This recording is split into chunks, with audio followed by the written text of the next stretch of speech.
नमस्कार। आज नया साल का पहला दिन है। आज हम मिले हैं 1 जनवरी 2026।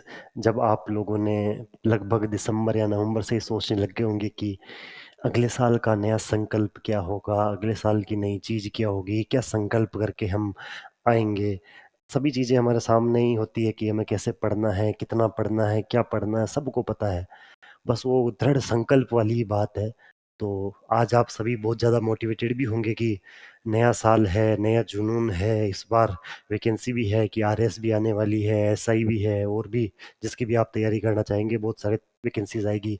और वैसे भी सरकार के अब धीरे-धीरे जैसे-जैसे कार्यकाल आगे बढ़ता जाता है, नौकरियाँ ज़्यादा से ज़्यादा आती ही जाती है, ये सभी को हमें पता है। तो एक छोटी-सी सलाह ही है कि जिस तरह से आज हम दृढ़ संकल्पित हैं और आज जिस तरीके से आज हम मोटिवेटेड है कि हम सब कुछ कर देंगे, दिन के 12 घंटे पढ़ेंगे, जब तक कि एसआई की एग्ज़ाम नहीं हो जाती, 5 अप्रैल नहीं आ जाती, तब तक हम लगातार पढ़ते ही रहेंगे, पढ़ते ही रहेंगे। अच्छी बात है, पर इसे कंटिन्यू रखना, क्योंकि जब मैं लोगों से सुनता हूँ, तब ये पाता हूँ कि हमने लगातार 4 दिन तो पढ़ाई की, पर 4 दिन के बाद हमसे पढ़ाई नहीं हुई। बस ये दृढ़ संकल्प की ही बात है कि जब मैं बार-बार कहता हूँ कि कोई भी आईएएस ऑफिसर या कोई भी आरएस ऑफिसर या कोई भी जीवन में सफल व्यक्ति, सफल इसलिए नहीं है कि वह बहुत ज़्यादा माइंड सेट वाला आदमी है या बहुत ज़्यादा आईक्यू वाला आदमी है, वो इसलिए सफल है कि वो लगातार रगड़ता रहता है। वही वाली बात है कि रस्सी लगातार रगड़ेगी तो रस्सी लगातार अगर कुएँ के रगड़ेगी तो कुएँ के भी निशान हो जाएँगे। सभी वाली बातें हम सबको पता है, बार-बार वही बातें करके कोई मतलब है नहीं। आप सभी जानते हैं कि कंसिस्टेंसी चाहिए ही होगी।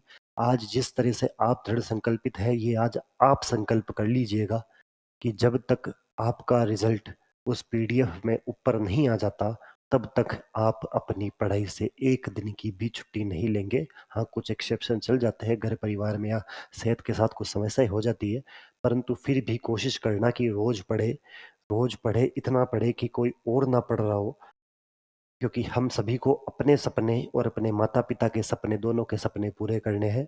और जल्दी ही अगर हम हमारे सपने पूरे कर लेंगे तो पूरे जीवन है जीने को, पूरा जीवन है 31st मनाने को, पूरा जीवन है नया साल जीने को, पूरा जीवन है घूमने को, पूरा जीवन है मनाली लेह जाने को, पूरा जीवन है गोवा घूमने को। तो बढ़िया से तैयारी करो, जब तक रिजल्ट में नाम नहीं आ जाए तब तक हमारे पास कोई चॉइस नहीं होनी चाहिए कि हम पढ़ाई से 1 दिन की भी छुट्टी ले लें। बाकी हम हमारी रिवीजन स्टार्ट करते हैं। हमने पिछली 2 क्लासों में जो पढ़ा उसको रिवाइज़ करेंगे। बस एक छोटा बड़ा भाई जो आप माने, उसके लिए रिगार्डिंग एक सजेशन था और एक कोशिश थी कि रिक्वेस्ट थी कि आप अच्छे से पढ़ें ताकि आप भी वो सभी खुशियाँ खुद जी सके या अपने माता-पिता को दे सके जो हम या अन्य सिलेक्टेड जो आरएस में हुए या पहले एसआई में हुए या पहले भी होते आए, उस प्रकार की आप भी खुशी ले सके या माता-पिता को दे सके, अपने समाज को दे सके और अच्छा काम कर सके। हमने भारतीय न्याय संहिता की 2 क्लासेस देख ली थी। उन 2 क्लासेस में हमने भारतीय न्याय संहिता के रिगार्डिंग कुछ चीज़ें पढ़ी थी। मैं सोचता हूँ कि अपने को ये चीज़ें याद होगी। उन चीज़ों में हमने देखा था कि भारतीय न्याय संहिता की 358 धाराएँ हैं, जो पहले 511 हुआ करती थी। हमने देखा कि भारतीय न्याय संहिता में अध्याय 20 है टोटल, और अध्याय नंबर 5 में महिला व बच्चों के अपराध संबंधित बातें हैं। साथ ही साथ हमने ये भी देखा था कि मकौलेह नामक एक व्यक्ति था जिसने ये आईपीसी बनाई थी। इसके अलावा हमने ये पाया कि 12 दिसंबर 2023 को लोकसभा में लाई गई, 20 तारीख को लोकसभा से पारित हुई, 21 दिसंबर 2023 को राज्यसभा से पारित हुई और 25 दिसंबर को अधिनियमित एनेक्टेड हुई, मतलब राष्ट्रपति महोदया ने हस्ताक्षर किए। वह 1 जुलाई 2024 को लागू हो गई। ये सभी बातें हमने देख ली थी। साथ ही साथ हमने ये भी देखा था कि कुछ धारा 2 के अंतर्गत ही हमने कुछ चीज़ें देखी थी कि धारा 2(8) में दस्तावेज की परिभाषा का विस्तार किया गया है। धारा 239 में दस्तावेज की परिभाषा आजीवन कारावास संबंधित प्रावधान है। धारा 2(3) में बच्चे की परिभाषा है कि 18 वर्ष से कम उम्र का कोई भी व्यक्ति बच्चे की परिभाषा के अंतर्गत आएगा। धारा 2(10) में जेंडर की परिभाषा जहाँ में पुरुष, महिला के साथ-साथ ट्रांसजेंडर को भी पहली बार जोड़ा गया है। इसके अलावा हमने राजद्रोह संबंधित अलग-अलग प्रावधान देखे थे।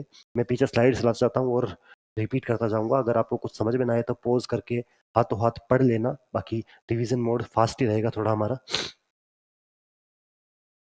हमने ये देखा था कि सन 2000 में वीएस मल्लीमठ समिति बनी थी, जिसने रिकमेंडेशन दी थी कि हमें नए आपराधिक कानूनों की जरूरत है, क्योंकि विदेशी कानून जो ब्रिटिश काल में बनाए गए थे उनमें सुधार की आवश्यकता है, जिस प्रकार राजद्रोह की भी मांग लगातार होती आ रही थी।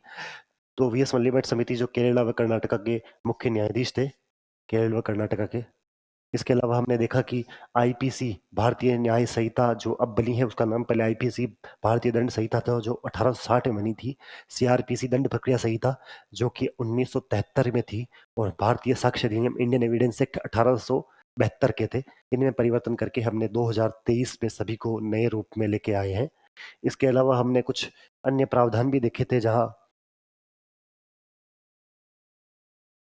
हमने सामुदायिक सेवा से संबंधित चार चीजें पढ़ी थी। मैं मानता हूं कि अब चार चीजें तो कम से कम हमें याद हो ही गई होगी, कि उद्घोषणा के जवाब वाली, उद्घोषणा के खिलाफ उपस्थित न होना, नशे की धुत में कदाचार, मानहानि और आत्महत्या का प्रयास। मैं चाहता हूं कि मानहानि और आत्महत्या का प्रयास की धारा हम सभी को याद ही हो, कि इसमें धारा 499 थी, अब क्या हो गई है, क्या अब 356 हो गई है क्या? क्या आत्महत्या ये मानहानि से संबंधित है? क्या आत्महत्या के प्रयास में धारा 309 थी क्या? अगर यहाँ 309 थी तो धारा 376 कहाँ थी? किन किन प्रावधानों में मृत्युदंड की सजा है? क्या आतंकवाद धारा 113 में मृत्युदंड है क्या? क्या मॉब लिंचिंग में मृत्युदंड की सजा है क्या? क्या अवयस्कों से बलात्कार में मृत्युदंड की सजा है क्या? और एक और को छूट गया है, चौथा, सोच के सोचना, क्या उसमें भी मृत्युदंड की सजा है? और हमने 10 साल की सजा वाले भी देखे थे। क्या 10 साल की सजा में पर्यावरण के संबंधित है? उसके अलावा धारा 69 अवयस्क को धोखाधड़ी कपटपूर्ण तरीके से यौन संबंध बनाना, धारा 69, उसके अंदर भी 10 साल की सजा है। इसके अलावा हिट एंड रन धारा 106 दो, और तेजी से गाड़ी चलाना धारा 106, इन चारों में भी 10 साल की सजा है। मृत्युदंड वाले आप सोचना। बाकी सार्वजनिक सामुदायिक सेवा हमने पढ़ी ली थी। इसके अलावा हमने राजद्रोह भी पढ़ लिया था, कि धारा 124 से धारा 152 लाई गई।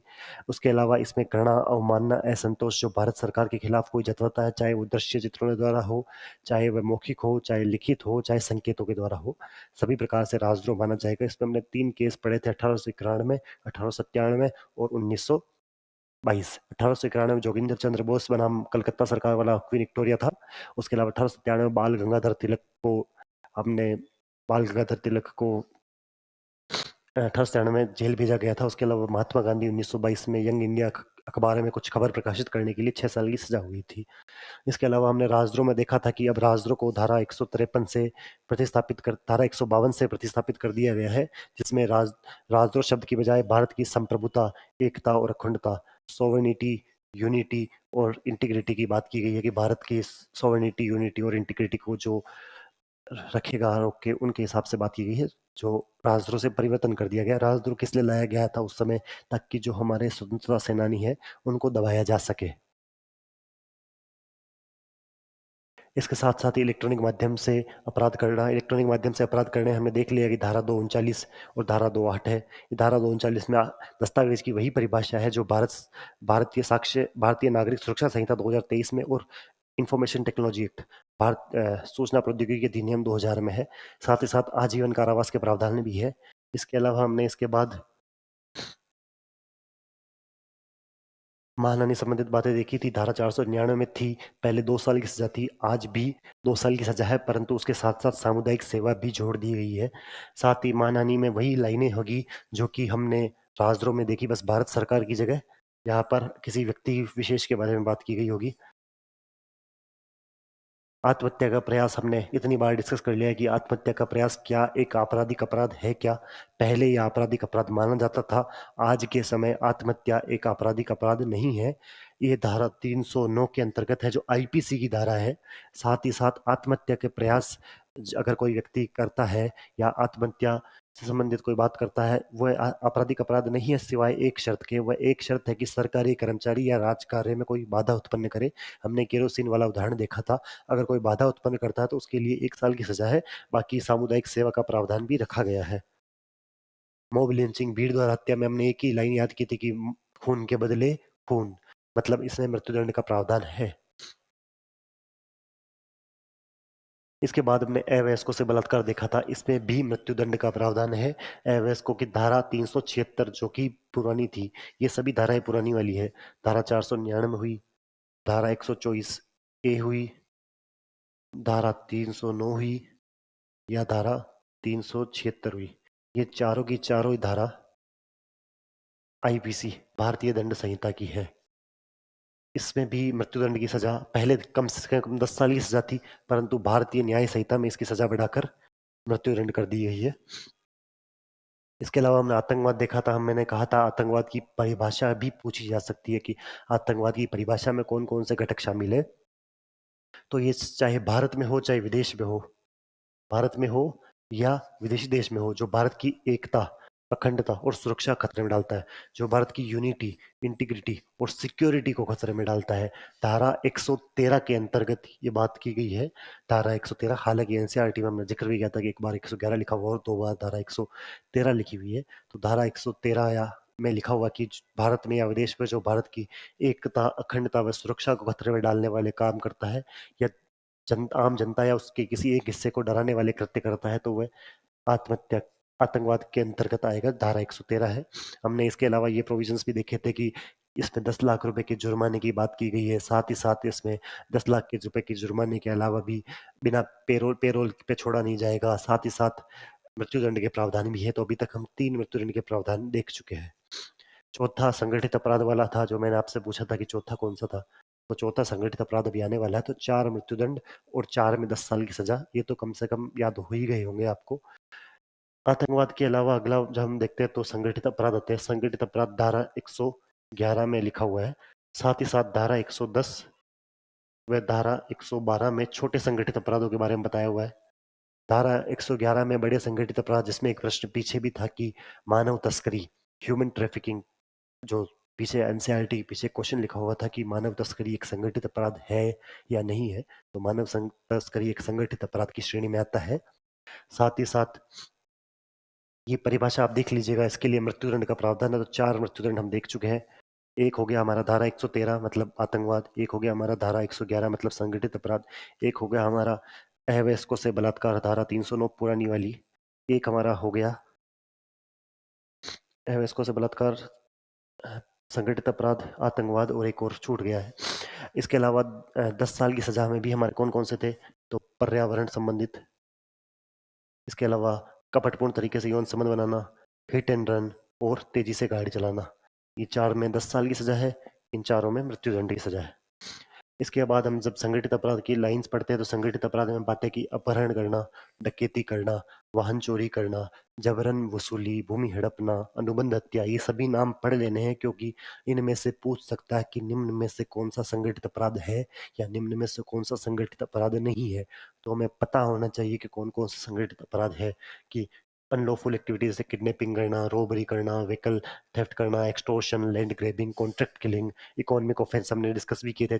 नकली नोट छापना हो गया, नकली स्टाम्प बनाना हो गया, हवाला संबंधित कार्य होना हो गया।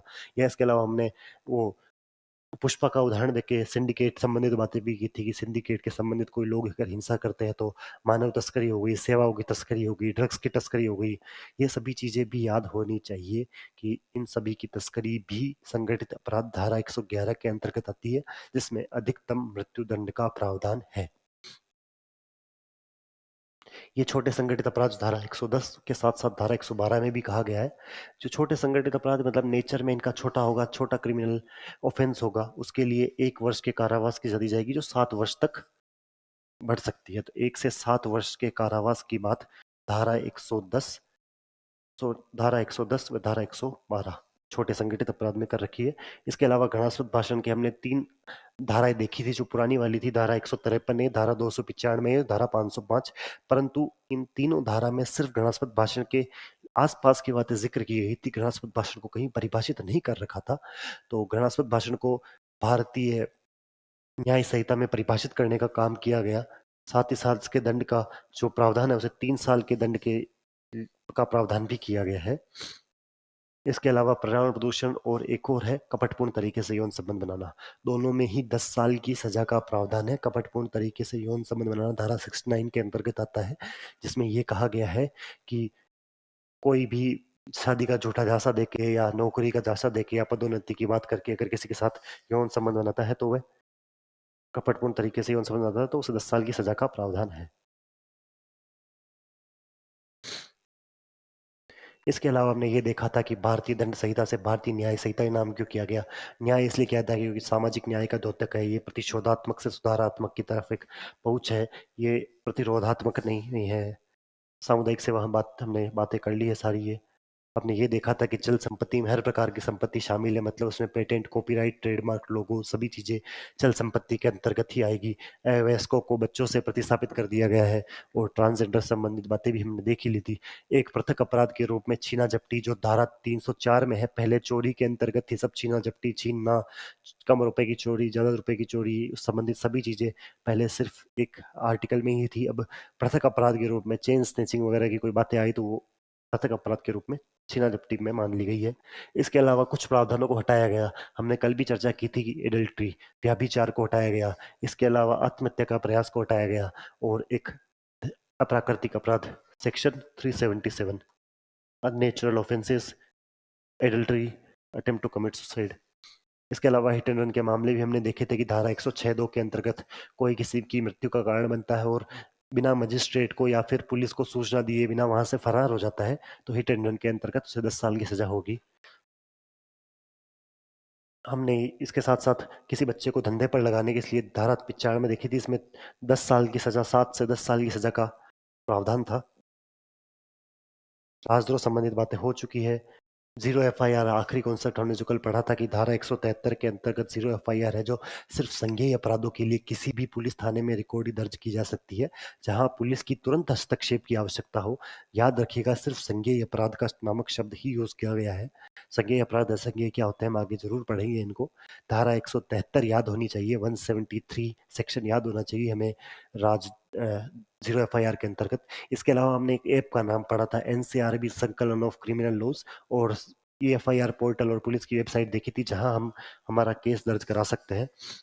अब हम कल आज का नया कॉन्सेप्ट पढ़ते हैं, कुछ भारतीय न्याय संहिता की आखिरी क्लास होने वाली है आज हमारी। हम रेप संबंधित कुछ प्रावधान पढ़ने वाले हैं। कल भी मैंने आपके साथ एक चीज जिक्र की थी कि अगर धारा 91 से धारा 99 तक, धारा 91 से 99 तक कोई भी बात आएगी तो वो बच्चे से रिलेटेड होगी, चाहे हमें धारा याद भी ना हो। जैसे धारा 95 पहले थी जिसमें किसी बच्चे को खरीद फरोख्त या धंधे पर लगाना, काम पे लगाना संबंधित बातें थी, तो वह धारा 91 से 99 के बीच में धारा 95 का जिक्र था, इसमें 7 से 10 साल की सजा थी। तो हमने जब भारतीय दंड संहिता से भारतीय न्याय संहिता में अंतर मुख्य यही है कि एक ही प्रकार के अपराधों को एक जगह कर दिया है। तो बच्चों से संबंधित 91 से 99 और बलात्कार से संबंधित धारा 65 से धारा 73। इसी में शायद धारा एक 75 भी है। जब आज के कुछ दिन पहले शशि थरूर जी ने मैरिटल रेप के बारे में बात की थी तो मैरिटल रेप धारा 75 के अंतर्गत कवर होता है। धारा 65 से 73 तक रेप के संबंधित बातें की गई है। रेप के संबंधित जब हम प्रावधानों के बारे में चर्चा करते हैं तब ये पाते हैं कि कम से कम 10 साल की सजा का प्रावधान है अगर कोई भी बलात्कार करता है तो।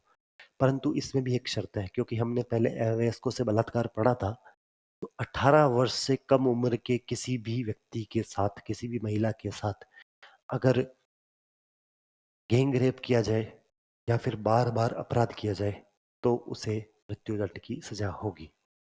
कम से कम 10 वर्ष से उसके अधिक कारावास, आजीवन कारावास तक बढ़ाया जा सकता है और जुर्माना भी देना होगा। 18 वर्ष से कम उम्र की महिला के साथ सामूहिक बलात्कार तथा बार बार अपराध करने वालों के लिए मृत्युदंड का प्रावधान है। हालांकि एक केस भी आया था कि जब एक महिला ने एक अवयस्क मतलब 18 साल से कम उम्र के बच्चा, मेल चाइल्ड के अगेंस्ट के साथ रेप किया था, तो जब उसने कंप्लेन की थी तब महिला ने वकील किया था और वकील महिला ने किया था तब बोला था कि ये सिर्फ महिलाओं के खिलाफ है या इसमें सिर्फ ही लिखा है कि मतलब अपराधी सिर्फ सिर्फ पुरुष ही हो सकता है। वकील ने ये दलील ली थी। बाद में हमारे माननीय न्यायाधीश जी ने इसको विस्तार करते हुए कहा कि ही शब्द का उपयोग या वह शब्द का उपयोग पुरुष, महिला व ट्रांसजेंडर तीनों के लिए हो सकता है। ये हम आगे भी पढ़ेंगे। तो महिला पुरुष सभी के लिए मान्य होता है। अभी हमारे काम की बात सिर्फ ये है कि धारा 65 से लेकर धारा 73 तक बलात्कार संबंधित प्रावधान है जिसमें 10 साल से लेकर आजीवन कारावास तक का जेल हो सकती है। अगर 18 वर्ष से कम उम्र की महिला हो जिसके साथ गैंगरेप हुआ हो, सामूहिक बलात्कार हुआ या बार बार अपराध किया गया हो तो उसे मृत्युदंड की सजा दी जाएगी। धारा 65 से 73 तक है। प्रश्न पूछ लिया जाएगा कि निम्न में से कौन सी धाराओं में बलात्कार संबंधित प्रावधान है। धारा 65 से 73, धारा 91 से 99, धारा 80 से 90 या फिर कोई भी और। तो हमें पता होना चाहिए कि धारा 65 से 73 तक महिलाओं के बलात्कार संबंधित प्रावधान है या फिर धारा 91 से 99 तक बच्चों के संबंधित बातें हैं। यह हमने 18 साल से कम और 10 साल से आजीवन कारावास तक की वाली बात देख ही ली है। इसके अलावा किसी महिला के साथ धोखे से शारीरिक संबंध बनाना, ये हमने पहले ही देख लिया कपटपूर्ण तरीके से यौन संबंध बनाना जो धारा 69 के अंतर्गत है, जिसमें कम से कम जिसमें 10 वर्ष तक का कारावास होगा, 10 वर्ष तक का कारावास होगा। द्विविवाह, बाइगेमी, धारा 81 व धारा 82 दोनों के अंतर्गत है ये। द्विविवाह क्या होता है कि एक पुरुष व महिला का विवाह हो रखा है, बिना पहले विवाह को विच्छेद किए या पहले विवाह में रहते हुए या बिना जानकारी दिए हुए अगर दूसरा विवाह कर लिया जाता है तो वह द्विविवाह की श्रेणी में आएगा। हालांकि अलग अलग पर्सनल लॉज है जिनके अंतर्गत अभी भी द्विविवाह अलाउड है, जैसे मुस्लिम पर्सनल कोड है, तो ये धीरे धीरे ही कानून लागू होंगे। अभी एकदम से बाइगेमी या अन्य कारण है जो हिट एंड रन वाला भी केस है जिसे भी रोक रखा है क्योंकि ट्रक ड्राइवर ने इसके खिलाफ कुछ हड़ताल वगैरह प्रदर्शन किए थे, तो हिट एंड रन के प्रावधानों पर भी चर्चा की जा रही है और इसे वेरीफाई किया जा रहा है हिट एंड रन को। और बाइगेमी पे भी अभी रोक तो नहीं, पर धीरे धीरे ये एकदम एनफोर्स नहीं होगा, धीरे धीरे एनफोर्स होगा क्योंकि मुस्लिम पर्सनल लॉज इनमें अभी भी बाइगेमी आंशिक तौर पर अलाउड है।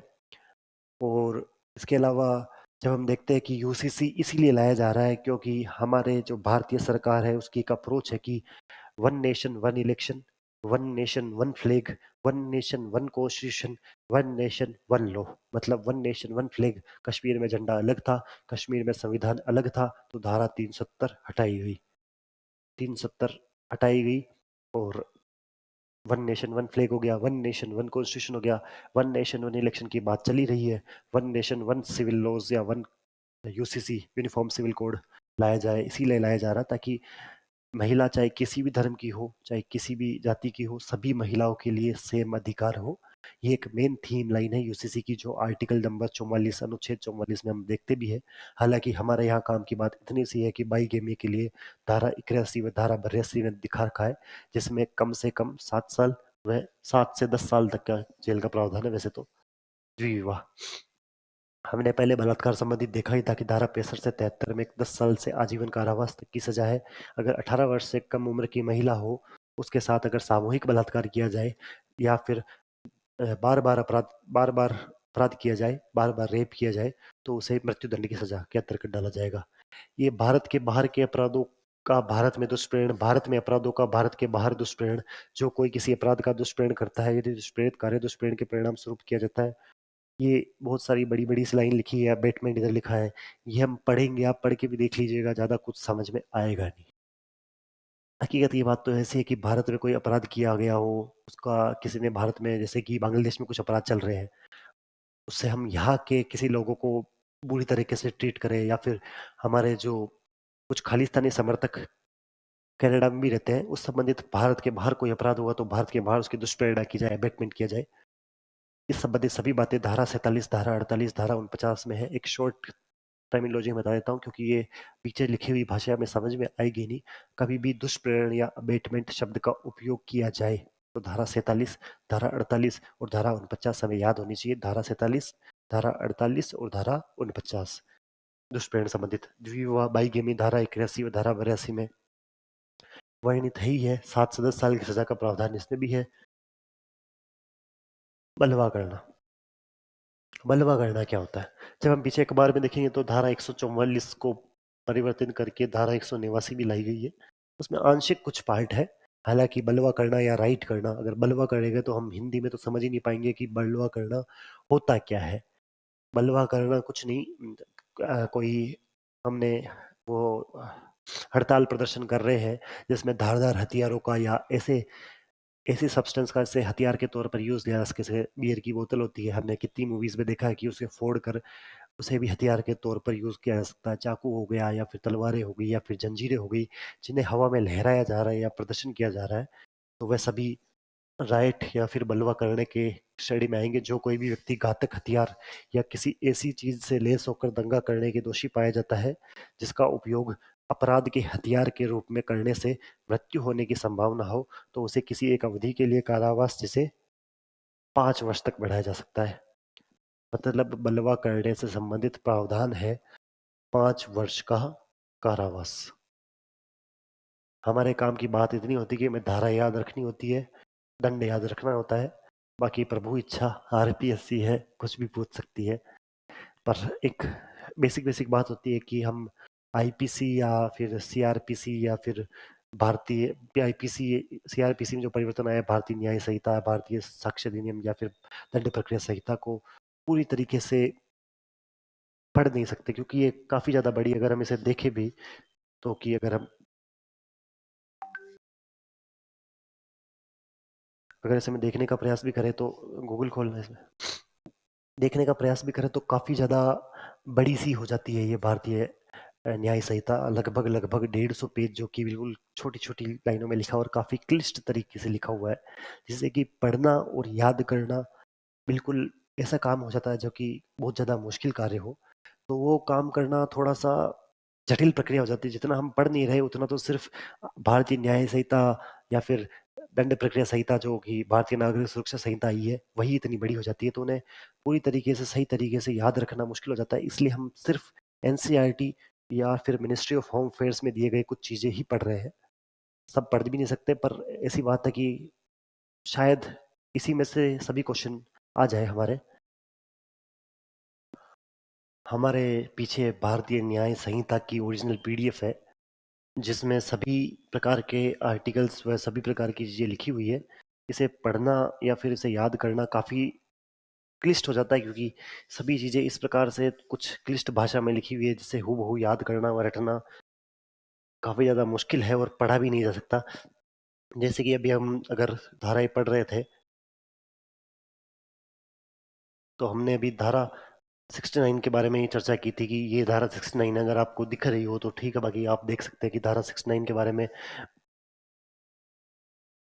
यहाँ धारा 69 लिखा है कि whoever by deceitful means or making any promise to marry a woman without any intention of fulfilling the same has sexual intercourse with her, such sexual intercourse not amounting to the offense of rape shall be punished with the imprisonment of with a description for a term which may extend to 10 years। 10 साल की सजा हो सकती है। हमने यही पढ़ा है। और डिसीटफुल मीन्स का मतलब क्या होता है? Deceitful means shall include inducement और फॉल्स प्रॉमिस एम्प्लॉयमेंट और प्रमोशन और मेरिंग बाय सप्रेसिंग आइडेंटिटी। ये संबंधित सभी बातें हैं, तो ये थोड़ी भाषा शैली भी ऐसी हो जाती है कि याद हो नहीं सके, और वही सभी बातें हैं। तो इस तरीके की चीज़ों को एनसीईआरटी से या फिर कुछ संक्षिप्त रूप से कहीं लिखा हुआ हो उससे पढ़ सकते हैं। बाकी आप थानेदार बनने जा रहे हो तो आपको तो 9 महीने की जो ट्रेनिंग आपकी कि शायद किशनगढ़ में ही होगी, उसकी ट्रेनिंग में सिर्फ यही पढ़ाई जाएगी, एक ये और एक सीआरपीसी जो भारतीय नागरिक सुरक्षा संहिता है। तो 9 महीने में आपको ये चीज़ें पढ़नी है। और अभी आपके नया जो सिलेबस में ऐड हुआ है, शायद 2 क्वेश्चन, जितना मुझे लग रहा है कि 2 क्वेश्चन तो आएंगे आएंगे, या कम से कम एक क्वेश्चन तो आएगा। 2 क्वेश्चन भी आने चाहिए, क्योंकि आपके काम की चीज़ है। नए कानून में है तो ट्रेनिंग में भी आपको यही पढ़ाया जाएगा। अभी जब आरपीएस की ट्रेनिंग हुई तब भी 9 महीने तक इसी के बारे में चर्चा हुई थी। अभी हमने क्या क्या देखा है, हम उस पर वापस कर देते हैं कि बलात्कार संबंधित प्रावधान देखिए 65 से 73, 10 साल से आजीवन कारावास, 18 वर्ष से कम गैंग रेप और बार बार अपराध। इसके अलावा द्विविवाह बाईगेमी के अंतर्गत धारा 81 व धारा 82 दोनों आएगी, जिसमें 7 से 10 साल की सजा का प्रावधान है। दुष्प्रेरण संबंधित 47, 48, 49 धाराएं हैं। बलवा करना, राइट करना, धारदार हथियार लहराना या संबंधित सभी चीजें थी, जिसमें धारा 189 के अंतर्गत इसके लिए बात की गई है, जिसमें कम से कम 5 साल की सजा का प्रावधान है। धारा 189 याद होनी चाहिए हमें, धारा 65 से 73 याद होनी चाहिए हमें, धारा 81 82 याद होनी चाहिए हमें, धारा 47 48 व 49 तीनों धाराएं याद होनी चाहिए। इसके बाद हम जब देखते हैं आतंकवाद, आतंकवाद संबंधित प्रावधान हमने बहुत बार पढ़ लिए, पर धारा 113, 10 लाख रुपए का जुर्माना, पेरोल पर भी छोड़ा नहीं जाएगा, मृत्युदंड का प्रावधान और भारत में हो चाहे विदेश में हो, जो भारत की एकता, सुरक्षा व अखंडता को खतरे में डालने वाले कोई कार्य करे या भारत के किसी भी एक वर्ग या समुदाय की जो व्यवस्था है उसे खंडित करने का प्रभाव करे या प्रावधान करे, वह सभी बातें आतंकवाद के अंतर्गत आएगी, जो धारा 113 में वर्णित है। इसके अलावा हमने जब बात की ही थी तो हमने पढ़ा था कि 65 से 73 में जितने भी आर्टिकल हैं वो सभी बलात्कार संबंधित है। उसी प्रकार धारा 91 से धारा 99 तक जितने भी धाराएं हैं वह सभी बच्चों के रिगार्डिंग है। हमने धारा 95 देखी भी थी कि बच्चों को काम पर लगाना या धंधे पर लगाने संबंधित बातें। अब हम जब धारा 91 देखते हैं तो 12 वर्ष से कम उम्र के बच्चे को उसके माता पिता या अगर वह अनाथ है तो जिसके द्वारा उसे रखा जा रहा है वो त्याग देते हैं, तो धारा 91 के अंतर्गत आते हैं। हम देखते भी है कि कितनी सारी फिल्मों में भी देखा जाता है कि छोटे छोटे बच्चे जो होते हैं वो कहीं बर्तन साफ करने का काम करते हैं या अनाथालय में होते हैं या अनाथालय से भी उन्हें त्याग दिया जाता है या माता पिता त्याग देते हैं या पालने में ही छोड़ जाते हैं कभी। तो उन संबंधित सभी बातें धारा 91 के अंतर्गत आएगी, जिसके अंदर 7 वर्ष तक के कारावास का प्रावधान है। हमारे काम की बात यह है कि धारा 91 में 7 वर्ष की सजा का प्रावधान है, जिसमें 12 वर्ष से कम उम्र के किसी बच्चे को उसके माता पिता या जो भी उसे पाल पोस कर बड़ा कर रहा है, उसकी देखभाल कर रहा है, उस व्यक्ति द्वारा त्याग दिया जाता है। इसके अलावा हमने बच्चों के संबंधित अपराध देखे थे। यहाँ विभिन्न विभिन्न धाराएं लिखी हुई है, जो धारा 95 से धारा 99 तक आ रही है। इसमें 3 से 14 साल तक की सजा की बातें हैं। मोटी मोटी बात सिर्फ इतनी है कि अगर हम ये पता लगा ले कि धारा 91 से धारा 99 तक बच्चों की है, जिसमें धारा 91 में अगर 12 वर्ष से कम उम्र के बच्चे को उसके माता पिता या देखभाल करने वाले द्वारा त्याग दिया जाता है, धारा 95 में उसे कंधे पर या काम पर लगाया जाता है, और उससे ही रिलेटेड सभी बातें कि भारतीय न्याय संहिता की धारा 95 में बच्चों के शोषण पर रोक लगाती है और बच्चों को अवैध गतिविधि में भर्ती करने, सम्मिलित करने या काम पर रखने वाले किसी व्यक्ति को दंडित करती है।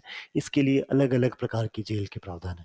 अगर हम इसे और भी देखना चाहें तो धारा 99 में 14 वर्ष का कारावास की बात की गई है, धारा 98 में 10 वर्ष के कारावास की बात की गई है, धारा 97 में 7 वर्ष के कारावास की बात की गई है, इसी धारा 96 और धारा 95 यहाँ हो गई।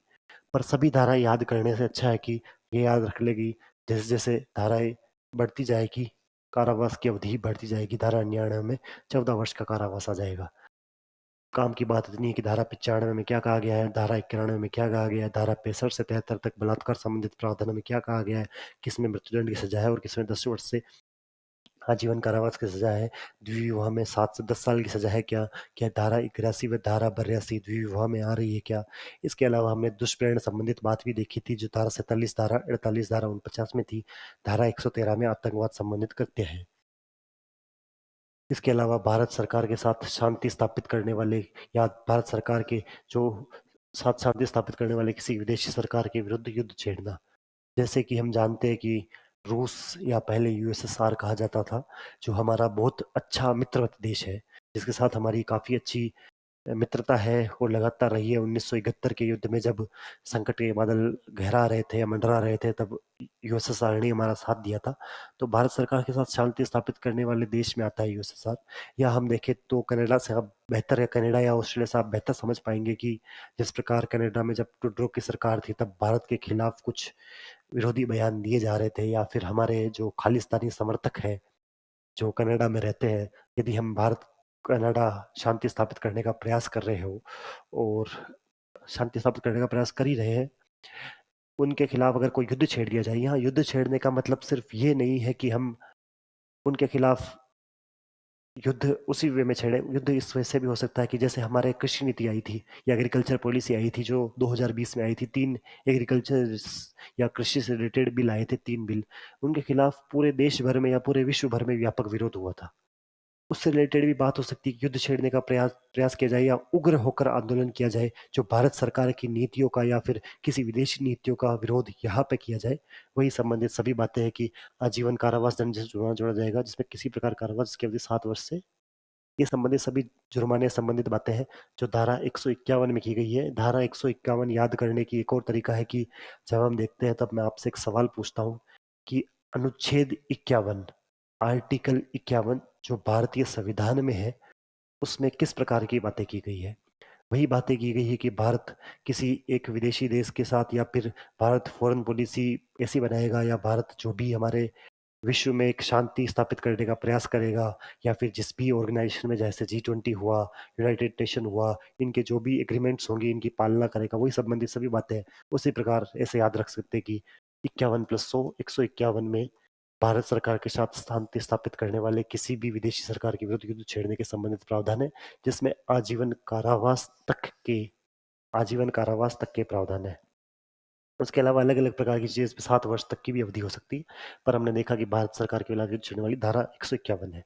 हमें धाराएं याद रखनी है। अभी तक हमने कौन कौन सी धाराएं देख ली है, सिर्फ मैं यहाँ धाराएं लिखूंगा और कोशिश करने का प्रयास करना कि वो मैं याद हो। धारा 69 में क्या है, धारा 106(2) में क्या है, धारा 113 में क्या है, धारा 111 में क्या है, धारा 110 व धारा 112 में क्या है, इसके अलावा धारा 239 में क्या है, धारा 2(8) में क्या है, धारा 2(3) में क्या है, धारा 2(10) में क्या है, धारा 151 में क्या है, धारा 189 में क्या है, धारा 81 व 82 में क्या है। ये संबंधित सभी धाराएं हमने अभी तक देख ली है, और भी बहुत सारी देखी है, जैसे कि हमने आईपीसी की भी धारा 499 देखी थी, 309 देखी थी, 376 देखी है। तो इन सभी धाराओं को आप एक बार देख लीजिए। मुझे जहां तक लग रहा है कि आप सभी को ये धाराएं याद हो ही गई होगी। उम्मीद है कि आपने इन सभी धाराओं के बारे में सोच लिया होगा, विचार कर लिया होगा, और आपको आ भी गई होगी। एक छोटी सी रिवीजन की मैं आपको स्ट्रेटजी भी साझा करना चाहूँगा इसी वीडियो के अंतर्गत, कि ऐसा हुआ करता था कि जब मैं तैयारी करता था, तो मैंने एक दिन में लगभग 5 बार रिवीजन करने की एक कोशिश की थी। कोशिश तो क्या, मतलब करता ही था। ऐसे करता था कि मैं ऑनलाइन स्टूडेंट था, पहले भी बताया था आपको मैंने। तो 10 से 12 अगर मैंने क्लास ली है जो यहाँ पर चली है, उसके बाद में 12 सवा 12 तक एक बार रिवाइज कर लेता था। कल आपको बताया था मैंने एबिंगास के कर्व के बारे में भी। एक रिवीजन होने के बाद हम सभी लोग जो भी कोचिंग कर रहे हैं या जो भी कहीं से भी पढ़ रहे हैं, रात को आज क्या पढ़ा उसको रिवाइज करते हैं। मान लीजिए 8 बजे हम सभी बैठे हैं, मैं 8 बजे बैठा करता था रिवाइज करने। तो आज हमने 3-4 जो भी क्लासेस देखी है, उनका रिवीजन करने हम जब बैठेंगे, तो रात को करीबन 2-2.5 घंटे हमें लगेंगे, जिसमें हमारा आज जितना भी पढ़ा हुआ है वो सभी रिवाइज होकर याद हो जाएगा। फिर जब, पहले भी आपको कहा था कि दिलीप सर की एक बात जो मेरे काफ़ी ज़्यादा योगदान दिया उस बात ने, कि ड्रिंक स्टडी, ईट स्टडी, स्लीप स्टडी। मतलब मुझे चलते फिरते, खाना खाते, सोते जागते एक ही बात याद रखनी है कि आज मैंने क्या पढ़ा। राजू सर भी कहते हैं कि कितनी बार मैं खाना खा रहा था तो निवाला अटक जाता था, सोचने लग जाता था। हंसते मुस्कुराते हुए भी कह रहे थे कि कितनी बार उनके रूममेट कहते थे कि हाँ हाँ वो युद्ध जीत गया, अब खाना खा ले। तो उस हिसाब से राजू सोचा करते थे। हालांकि इतना तो मैं नहीं सोच पाता था, पर ये जरूर कोशिश करता था कि रात को जब मैं लाइब्रेरी से घर जा रहा हूँ, तो उस वक्त अभी मैंने हाल फिलहाल में क्या पढ़ा वो रिवाइज करूँ। तो एक सब्जेक्ट मेरी लाइब्रेरी से घर पहुंचते वक्त हो जाती थी। दूसरी, जब मैं रिवाइज करने बैठता था कि रात को सोने से पहले लाइब्रेरी जैसे जैसे ही घर पहुंचता, सबसे अच्छी चीज जो मैंने इस तैयारी के दौरान की कि सोने से 1 घंटा पहले और जगने के 1 घंटे बाद दोनों समय फोन के हाथ ही नहीं लगाया। दोनों समय फोन के हाथ नहीं लगाया, सिर्फ और सिर्फ यही सोचता विचार करता था कि मैंने कल क्या पढ़ा था। एक सब्जेक्ट में लाइब्रेरी चलते चलते कर दी। मान लीजिए एक सब्जेक्ट और मैं कर पाया, नहीं कर पाया, उस हिसाब से कि सोने से पहले एक और सब्जेक्ट रिवाइज कर ली। हालांकि दिलीप सर तो ये भी कहते हैं कि जब तक नींद ना आए तब तक सोचते ही रहो। उपेंद्र शर्मा सर भी यही कहते हैं, पर ये बात मुझे सूट नहीं की, क्योंकि मुझे फिर दिमाग एक्टिव हो जाता था और नींद नहीं आती थी। तो मैंने सुबह स्टार्ट किया सेम प्रोसेस, कि अगर मान लीजिए एक सब्जेक्ट रात को मैंने दिमाग में ही सोच लिया बिना कॉपी खोले, और जहां भी कुछ चीज़ समझ में नहीं आ रही, हाथों हाथ कॉपी खोल के देख ली। जब मैंने सुबह सोचना की कोशिश की, जब ब्रश कर रहा हूँ, जब नहा रहा हूँ, या फिर कुछ और कपड़े वपड़े धो रहा हूँ, तब भी सोच रहा हूँ कि कल मैंने क्या क्या पढ़ा। तब हम सोचते हैं कि धारा 69 में क्या था, द्विविवाह के प्रावधान क्या थे, अच्छा आतंकवाद में क्या धारा 113 थी, क्या क्या 10 लाख का जुर्माना था कि 15 लाख का जुर्माना था, अच्छा सामुदायिक सेवा किन किन में दी जाएगी, अच्छा छीना झपटी क्या धारा 304 में है क्या, अच्छा बलवा करना धारा 189 में है क्या, अच्छा धारा 151 क्या है, अच्छा धारा 151 में आजीवन कारावास है क्या। इस प्रकार की सभी चीजें सोचता था लाइन वाइज। मेरे लिए यही एक मेडिटेशन था। जब मेडिटेशन में क्या कहते हैं कि हम सांसों के और ऊपर ध्यान केंद्रित करें, मैं कॉपियों के ऊपर ध्यान केंद्रित कर रहा था कि जब मैं ब्रश कर रहा हूँ तो ब्रश करते हुए भी सोच रहा हूँ कि कल मैंने क्या पढ़ा था रात को। तो मेरा तीसरा रिवीजन ये लग जाता था, पहला हाथों हाथ क्लास लेते ही पहले, दूसरा जब रात को सभी रिवीजन करने बैठते हैं, तीसरा जब सोचते सोचते, चौथा रिवीजन तब होता था जब मैं सुबह जब लाइब्रेरी पहुंचता था और राजवीर सर ने जब भी रिवीजन भी कराते, राजवीर सर तो 5 दिन का रिवीजन एक साथ एक ही दिन कराते कि हर दिन पिछले 5 दिनों में क्या पढ़ा वो कराते थे। मैंने भी वही चीज़ सेम की कि 5 दिन, पिछले 5 दिनों में मैंने क्या क्या पढ़ा वो आज पढ़ूंगा। मतलब हर दिन पुराने 5 दिनों का पढ़ता था तो चौथा रिवीजन मेरा तब लग जाता। और पांचवा रिवीजन मेरा तब लगता जब कोई भी टीचर यहाँ पढ़ाने आता, सबसे पहले यही काम करता है कि कल क्या पढ़ा उसका रिवीजन करते हैं। मैंने भी वही किया कि हमने कल और परसों क्या पढ़ा उसको रिवाइज किया पहले, फिर हमने हमारी क्लास स्टार्ट की। हम हर क्लास में ऐसा ही करते हैं कि यहाँ जो भी पढ़ाना आते हैं स्प्रिंग बोर्ड में, उनका यही है कि कल हमने क्या पढ़ा था उसको रिवाइज करें पहले, बाद की बात बाद में। अगर कल का याद ही नहीं है तो उसका मतलब क्या है। तो 5 बार रिवीजन एक ही दिन में लग जाते थे। अगर वो 5 रिवीजन लग गए तो हमें पूरी पूरी चीज़ें याद रह जाती है। मैं तो हर बार कहता हूँ कि आप अगर स्कूटी बाइक जो कुछ भी चलाते हैं, कार चलाते हैं, तो आपको सोचना नहीं पड़ता कि गियर कैसे चेंज करना है या किस दिशा में घूमना है। मान लीजिए आपको आतिश मार्केट, गंगा जमुना या मानसरोवर जाना है, तो आपको पता है कि दिस दिस से अंडरपास पे जाना है कि ऊपर से निकलना है, और किधर मुड़ना है कितना मुड़ना है अपने आप आपकी स्कूटी या आपकी बाइक गंगा जमुना की बिल्डिंग के आगे सामने आके रुक जाती है। तो ये होती है माइंड के बैक ऑफ द माइंड की चीजें। ये लगातार रिवाइज करेंगे तो दिमाग में बैठ जाती है चीजें, फिर अपने आप सही होने लग जाती है। तो लगातार रिवाइज करें और एक भी दिन छुट्टी के बिना 5 दिन तक अगर आप लगातार पढ़ लेंगे और एक दिन में 3 से 4 रिवीजन लगा लेंगे फर्स्ट डे, तो चीजें याद हो जाएगी, सभी चीजें याद हो जाएगी। यकीन मान के देखिएगा, एक बार कर लीजिएगा। 5-7 दिन एक एक्सपेरिमेंटल तौर पर भी तो कर सकते हैं। यही होती है एक स्मार्ट स्टडी की कम समय में ज़्यादा चीज़ें कैसे याद रखी जाए। अगर हम लगातार उन्हें रिवाइज करेंगे तो वो बिल्कुल सीमेंटेड तरीके से हमारे दिमाग में छप जाएगी। अब आगे हम देखते हैं हमने क्या क्या और बचा हुआ है। निजी प्रतिरक्षा का अधिकार, self defence, right to private defence. हमने सभी ने रुस्तम फिल्म देखी है। जब अक्षय कुमार उस फिल्म में किसी का खून कर देता है और 3 गोलियां मारता है, तब वो एक मैनुअल उठा के कहता है कि नेवी के मैनुअल में लिखा हुआ है कि 3 गोलियां मारनी होती है, या फिर सेल्फ डिफेंस में मैंने खून किया किसी का। तो सेल्फ डिफेंस के रिगार्डिंग भी अलग अलग चीजें होती है कि कोई मेरे सर पर बंदूक तान कर खड़ा हुआ है, तो मेरा सबसे पहला कर्तव्य ये होगा, या सबसे पहली चीज मेरे दिमाग में ये आएगी कि मैं खुद कैसे बचूं। तो खुद बचने के लिए कितनी बार आदमी अगले आदमी को चोटिल कर देता है या मृत्यु हो जाती है, वो सभी चीजें होती है। पर इसमें भी धारा 34 से धारा 44 से, विशेषकर आप धारा 37 याद रखना। क्यों याद रखना मैं थोड़ी देर बाद बताऊंगा। धारा 37 याद रखना, और धारा 34 से धारा 44 तक, धारा 34 से धारा 44 तक निजी प्रतिरक्षा का अधिकार है। निजी प्रतिरक्षा मतलब self defence, right to private defence का अधिकार धारा 34 से धारा 44 में है।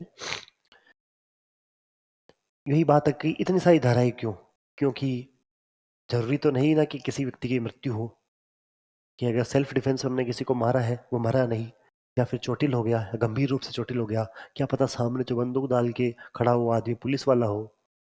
इसलिए अलग अलग प्रकार की ऑफेंसेस, अगर आपको और रुचि है तो मैंने पीडीएफ दिखाई थी, हम आराम से जाकर और पढ़ सकते हैं।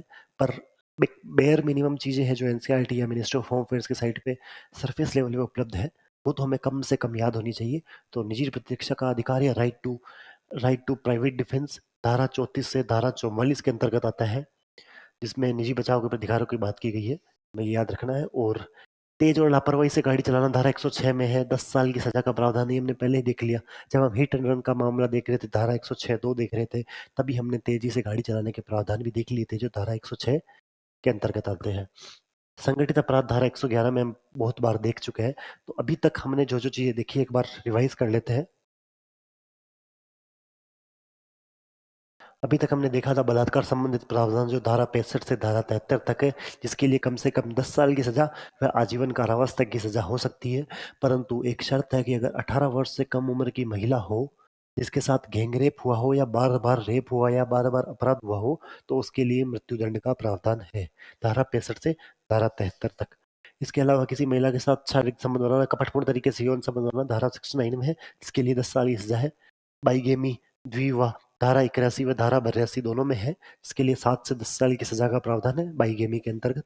इसके अलावा भारत के बाहर दुष्प्रेरण, हमेशा दुष्प्रेरण याद रखना, और धारा 47, धारा 48 व धारा 49 तीनों धारा याद रखनी है।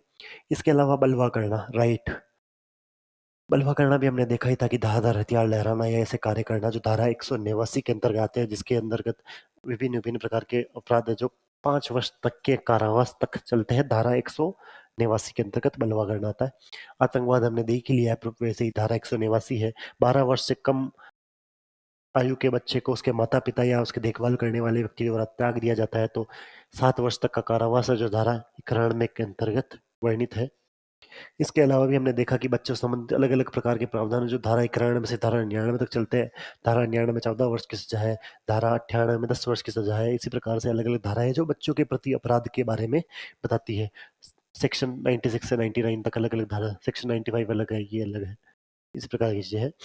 इसके अलावा भी हम जब देखते हैं कि भारत सरकार के साथ शांति स्थापित करने वाले देश के खिलाफ युद्ध छेड़ना, जो कि सेक्शन 151 में है, हमने इसे आर्टिकल 51 से रिलेट करके याद भी किया था।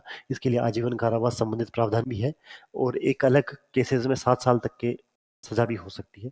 छीनना, जब हमने छीना झपटी पढ़ी थी, छीना झपटी, तब हमने देखा था कि धारा 304 में है। तभी मैंने आपको एक बात और बताई थी कि 5,000 रुपए से कम की चोरी धारा 303 के अंतर्गत आती है, और छीनना 302 के अंतर्गत आता है। इसमें 3 वर्ष तक का कारावास हो सकता है। छीनना मतलब प्रॉपर्टी का छीनना या किसी प्रकार के दस्तावेजों को छीनना या अलग अलग बातें हैं। तो धारा 302 में आती है छीनना। छीना झपटी धारा 304 में आती है, और धारा 303 में 5,000 रुपए से कम की चोरी। सेक्शन 302, इम्प्रिजनमेंट में बी एक्सटेंडेड टू 3 years, 3 वर्ष तक सजा हो सकती है छीनना में, धारा 302। इसके अलावा ये सभी हमने देख ली थी, इसमें कुछ छूट भी गई तो धारा से धारा 302 हो गई, 303 हो गई, 304 हो गई, 91 हो गई, 95 हो गई, 63 से 73 तक हो गई। निजी प्रत्यक्ष का अधिकार धारा 34 से 44 तक है। इसमें धारा 37 विशेष तौर पर याद रखना, आगे पीवाईक्यू आएगा, मतलब आगे एमसीक्यू का क्वेश्चन आएगा तब मैं और बता दूंगा इसके बारे में। इसके अलावा तेज और लापरवाही से गाड़ी चलाना धारा 106, और संगठित अपराध हमने देख ही लिए।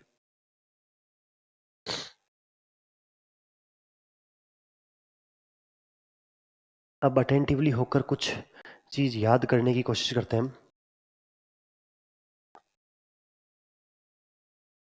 कि किन किन चीजों में सामुदायिक सेवा दी जाती है।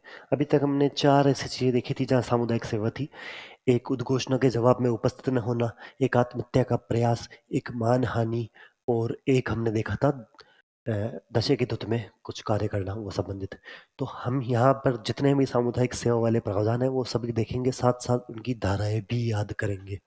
धाराएं याद करना अति आवश्यक है। तो हम जब देखते हैं कि सार्वजनिक मद्यपान करना या पब्लिक ड्रिंकिंग करना, पब्लिक ड्रिंकिंग वही है कि हमने सबने केजीएफ मूवी देखी है, जहाँ रॉकी भाई आते हैं, रॉकी भाई के हाथ में एक शैंपेन की बोतल होती है और रोड पर चल रहे होते हैं, या रॉकी भाई जाते हैं जब वहां पर उनकी होने वाली पत्नी, जब पहले शादी तो हुई नहीं होती पर लड़कियां डांस कर रही होती है तो पब्लिक में ड्रिंक कर रही होती है। वो सभी चीजों के लिए सामुदायिक सेवा का प्रावधान भी है, जो धारा 355 में है। अगर पब्लिक रोड पर या चौराहे पर, जैसे दिस चौराहे पर है, न्यू ईयर की पार्टी हो रही है, लोग खुलेआम दारू पी रहे हैं, शराब पी रहे हैं, और शराब पीने के बाद वैसे ही माहौल बनाते हैं, तो सार्वजनिक सेवा सामुदायिक सेवा के अंतर्गत आएंगी, जिसके लिए हमें धारा याद रखनी है, धारा 355। हमने जब मानहानि पढ़ी थी तब हमने देखा था कि आईपीसी की धारा 499 है, और धारा 356 है भारतीय न्याय संहिता की। तो वही बात है कि मानहानि संबंधित धारा 356 है। एक हमने 5,000 रुपए से कम की चोरी पहले ही देख ली कि धारा 302 में है छीनना, धारा 303 में है 5,000 रुपए से कम की चोरी, और धारा 304 में है छीना झपटी संबंधित प्रावधान। तो 5,000 रुपए से कम की चोरी धारा 303 के अंतर्गत आती है। इसके अलावा वृद्धि शक्ति के प्रयोग को बाध्य करने या रोकने के लिए आत्महत्या करने का प्रयास धारा 226। ये है कि आत्महत्या का प्रयास हमने पहले ही देखा था कि आत्महत्या एक आपराधिक अपराध नहीं है, परंतु एक शर्त है, वो शर्त यही है कि कोई वैध शक्ति हमने पहले भी देखा था कि जैसे बुलडोजर जस्टिस की बात की जाती है कि कोई बुलडोजर लेके आ गया है क्योंकि जैसे जेडीए ने ऑर्डर दिया कि ये वाली जो कच्ची बस्ती है ये हटेगी क्योंकि ये अवैध है।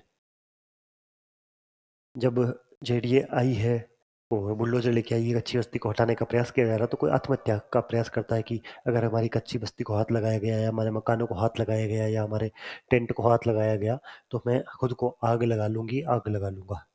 इस प्रकार की कोई चीजें करता है तो वो एक आपराधिक अपराध की श्रेणी में आता है। वही बात है, वैध शक्ति का प्रयोग करने को बाध्य करने या रोकने के लिए आत्महत्या करने का प्रयास करना। धारा 226। अभी तक हमने धारा 303, 302, 305, धारा 355, धारा 356 पे चर्चा की है, जहां पर धारा 355 तो है पब्लिक ड्रिंकिंग, सार्वजनिक मद्यपान, और धारा 356 है मानहानि संबंधित। अब हमने धारा 226 देखी है, जो कि वैध शक्ति का प्रयोग करने के बाध्य करने के लिए कोई आत्महत्या का प्रयास करता है। तो इसको ऐसे भी याद रख सकते हैं कि अगर कोई पब्लिक में खड़ा होकर दारू पिएगा तो किसी के मान की हानि करेगा ही। 355 में दारू पी पब्लिक में, फिर किसी को दो गालियां दी, मतलब किसी के मान को हानि पहुंचाई, तो धारा 356। इसके अलावा अवैध व्यापार में लोक सेवकों की भागीदारी। कितने ही पब्लिक सर्वेंट होते हैं जो किसी व्यापार के अंतर्गत भी संलग्न होते हैं, तो उन्हें धारा 202 के अंतर्गत, धारा 200 के अंतर्गत सामुदायिक सेवा का प्रावधान दे रखा है। अवैध व्यापार व्यापार में लोक सेवकों की भागीदारी संबंधित। हालांकि ये थोड़ा समझना बहुत भारी हो जाता है कि इसके लिए सिर्फ सामुदायिक सेवा ही क्यों है। ये है भारतीय नागरिक सुरक्षा संहिता का under BNSS section 84, non appearance in response to a proclamation, उद्घोषणा के जवाब में गैर उपस्थित होना। सेक्शन 84 ये है भारतीय नागरिक सुरक्षा संहिता का। सेक्शन 84 भारतीय नागरिक सुरक्षा संहिता के अंतर्गत बताया गया है कि उद्घोषणा अगर कोर्ट या फिर अगर मजिस्ट्रेट या डिस्ट्रिक्ट मजिस्ट्रेट अगर किसी व्यक्ति को समन करता है या बुलाता है या उद्घोषणा करता है और उसके जवाब में किसी डॉक्यूमेंट को लेकर या फिर उपस्थित स्वयं को उपस्थित न होना भी एक सामुदायिक सेवा के अंतर्गत आता है, जो धारा 400, धारा 84 के अंतर्गत है। इसके अलावा हमने जो जो धाराएं देखी है वो याद हो गई होगी, याद नहीं हुई तो हम 2-3 बार और रिवाइज करते हैं।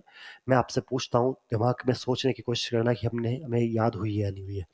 धारा 302 छीनना, धारा 303 5,000 रुपए से कम की चोरी, धारा 304 छीना झपटी, धारा 355 सार्वजनिक मद्यपान। सार्वजनिक मद्यपान किया तो अगला क्या होगा, किसी के मान को हानि पहुंचाएंगे, धारा 356। धारा 84 अभी हमने देखी अभी कि उद्घोषणा के या प्रोक्लेमेशन के जवाब में उपस्थित न होना, धारा 84 के अंतर्गत जो भारतीय नागरिक सुरक्षा संहिता की है, सेक्शन 84। इसके अलावा हमने और देखी कि धारा 202 के अंतर्गत कोई अगर अवैध व्यापार में कोई लोक सेवक संलग्न होता है तो, और धारा 226 में वैध शक्ति को रोकने के लिए आत्महत्या का प्रयास करना। यही सभी धाराएं जो हमने देखी है। एक बार और मैं आपसे पूछ लेता हूँ कि आपको क्या धारा 84 याद है? क्या आपको धारा 302, 303, 304 याद है? क्या आपको धारा 202 याद है? क्या आपको धारा 226 याद है? याद नहीं है तो पॉज करके सोचना, नहीं है तो पीछे जाके वापस देखना। याद करना हमारा परम परम उद्देश्य होना चाहिए। अगर कोई चीज याद नहीं है तो वो पढ़ना ही बेकार है। चीज याद होना बहुत ज्यादा जरूरी है। धारा 202 हो गई, धारा 226 हो गई, इसके अलावा धारा 355, धारा 356, यही सभी हमने धाराएं देखी है। इसके अलावा भी आपको धारा 151 याद होनी चाहिए। क्या ये शांति स्थापित करने वाले देश के खिलाफ युद्ध छेड़ने वाली बात है क्या? क्या धारा 189 में बलवा करने वाली बात है क्या? क्या धारा 81 व धारा 82 में द्विविवाह संबंधित बात है क्या? ये सभी चीजें याद होनी चाहिए। क्या धारा 173 में जीरो एफआईआर संबंधित बात है क्या? सभी धाराएं याद होनी चाहिए, इनके संबंधित दंड भी याद होने चाहिए। क्या धारा 113 में आतंकवाद संबंधित प्रावधान है क्या? क्या धारा 111 में संगठित अपराध के बारे में बात की गई है क्या? ये सभी चीजें याद हो जानी चाहिए। अब हम एक इस चैप्टर का आखिरी कंपोनेंट पढ़ने जा रहे हैं, जिसमें कुछ अध्यायों के बारे में कुछ जिक्र किया गया है जो एनसीईआरटी में किया गया है, या इसका निर्माण कैसे, प्रक्रिया कैसे हुई थी वो करेंगे।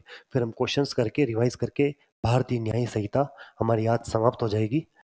भारतीय न्याय संहिता इतनी ज़्यादा इंपॉर्टेंट है कि जितना समय हम भारतीय न्याय संहिता को दे रहे हैं उतना ही समय में हम दोनों सीआरपीसी या भारतीय नागरिक सुरक्षा संहिता और भारतीय साक्ष्य अधिनियम दोनों कर देंगे, तो आप समझ सकते हैं इसकी इंपॉर्टेंस कितनी ज़्यादा हो जाती है। और मैं तो समझता हूँ ये एक या दो क्वेश्चन तो ये अकेला ही कवर कर सकता है भारतीय न्याय संहिता, क्योंकि बलात्कार संबंधित प्रावधान यहाँ है, आतंकवाद संबंधित यहाँ है, संगठित अपराध यहाँ है, चोरी करने संबंधित यहाँ पर है, सामुदायिक सेवा यहाँ पर है, राजद्रोह वाली बातें यहाँ पर है, तो सभी चीज़ें इसी में कवर हो जाती है।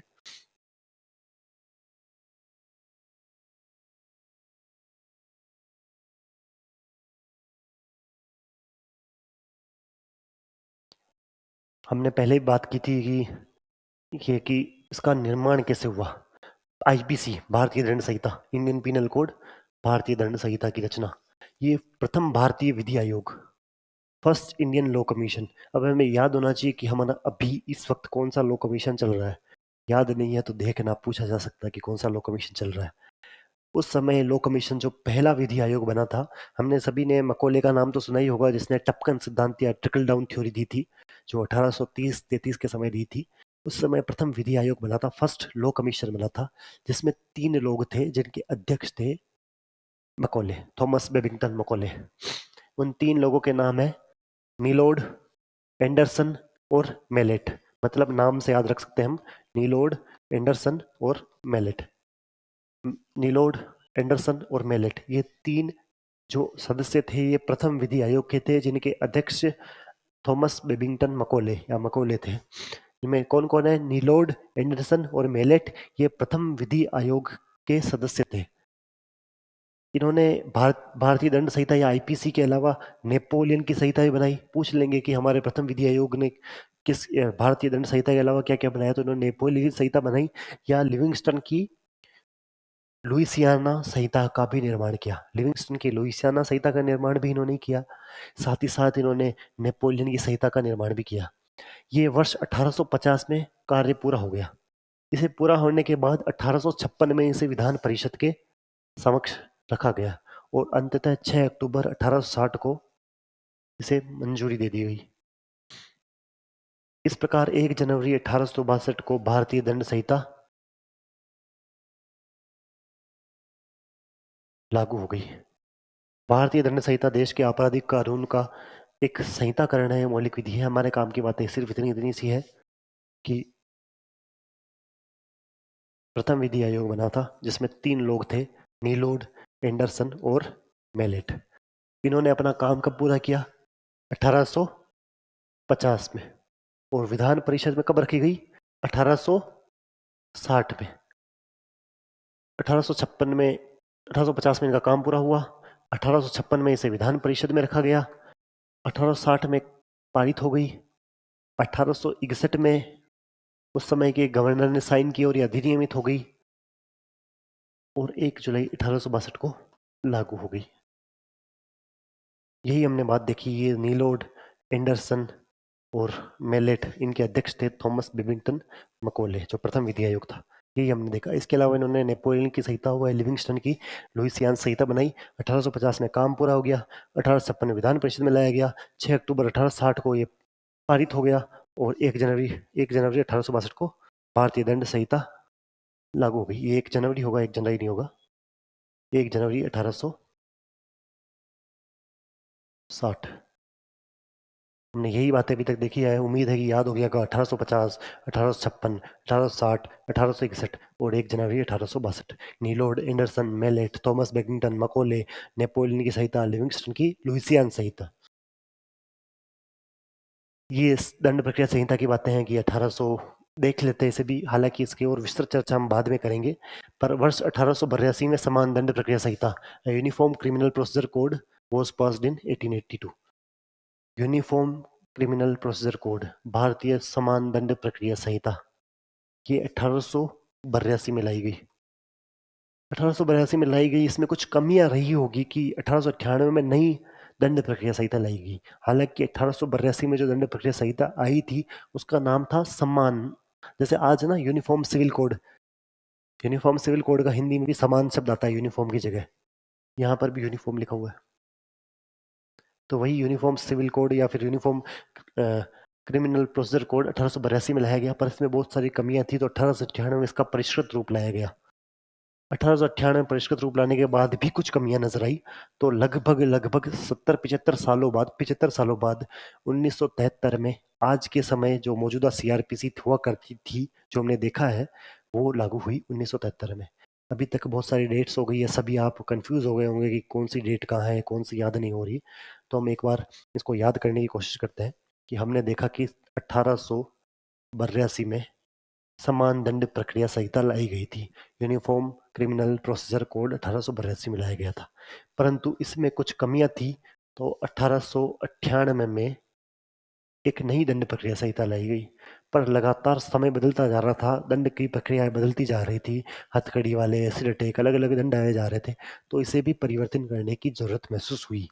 तो 1973 में एक नई दंड प्रक्रिया संहिता लाई गई, जो जब तक भारतीय नागरिक सुरक्षा संहिता लागू नहीं हुई तब तक ये रही। हमने चार चीज देखी है। 1882 में समान दंड प्रक्रिया संहिता आई, जिसमें कुछ कमियां थी। 1898 में नई दंड प्रक्रिया संहिता लाई गई, उसमें भी परिवर्तन 1973 में किया गया।